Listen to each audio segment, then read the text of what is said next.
মনে করেন আলমগীর, শুক্র আলী, সনেট, সজল, এরা আমার ছেলে ষড়যন্ত্র ভাবে মাইরা ফালানের ইয়া করছে, আমার ছেলে মাইরাই ফালাইছে।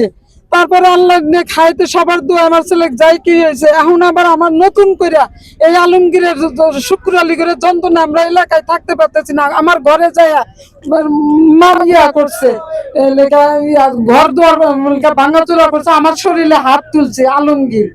তারপরে আবার মনে করেন আমার ছেলে এখন আবার মামলা, আগে আওয়ামী লীগের সময় তো মনে করেন ঘরে দুয়ারে থাকতে পারি না, আমার ছেলে এখন বিএমপি করে। এখন আমার ছেলে আমার এই মামলা হামলায় 3-4 আবার নতুন করে মামলা দিছে। আমার ছেলে অসুস্থ, এলাকার মান্যগণ্য ব্যক্তিরা দেখতে আসছে, তারা দেখতে আসছে দেখে আবার তাদের নামে নতুন করে মামলা দিছে আমার ছেলে। আমি আমার ছেলের জন্য, তাদের মান্যগণ্য ব্যক্তিদের জন্য আমি সুস্থ বিচার চাই।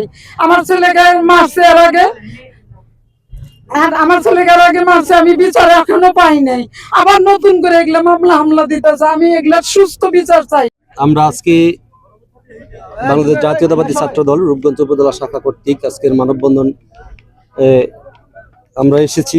সে মানববন্ধনের কারণ হচ্ছে আমাদের ভুলতা ইউনিয়নের 2 নং ওয়ার্ড ছাত্র দলের সভাপতি অঙ্কন ভূঁইয়া সহ নিরীহ কিছু মানুষের বিরুদ্ধে কিছু মামলা হয়েছে।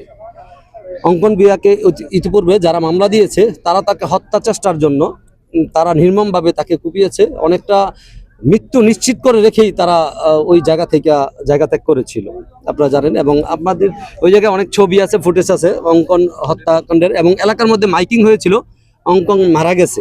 কিন্তু মহান সৃষ্টিকর্তার অশেষ রহমতে অঙ্কনকে আবার আমরা আমাদের মাঝে ফিরে পেয়েছি। কিন্তু তার যে রক্তাক্ত যে স্পটগুলো, এখনো তার হাত সে সোজা করতে পারে না। আপনারা দেখেছেন কিনা জানি না, আপনারা দেখবেন। সেই অঙ্কন এবং অঙ্কনের ফ্যামিলি এবং আমাদের ওইদিকে ছাত্রদলের 7 জন নেতাকর্মীর বিরুদ্ধে তারা পর্যায়ক্রমিক তারা হত্যা মামলা সহ বিভিন্ন চাঁদাবাজি সহ বিভিন্ন মামলা দিয়েছে। এই যুবলীগের নেতাকর্মীরা, যাদের এই শামীম ওসমান সহ অনেকের আওয়ামী লীগের বাগা নেতাদের সাথে ছবি আছে, ফেসবুকে বিভিন্ন পোস্ট আছে, তারা কিভাবে রাতারাতি বিএনপি হয়ে যায়, এটা আসলে আমরা জানি না। আপনারা সাংবাদিক যারা আছেন, আপনারা খতিয়ে দেখবেন। আমাদের রূপগঞ্জে যেহেতু ব্লকের রাজনীতি আছে, আমরা যার বল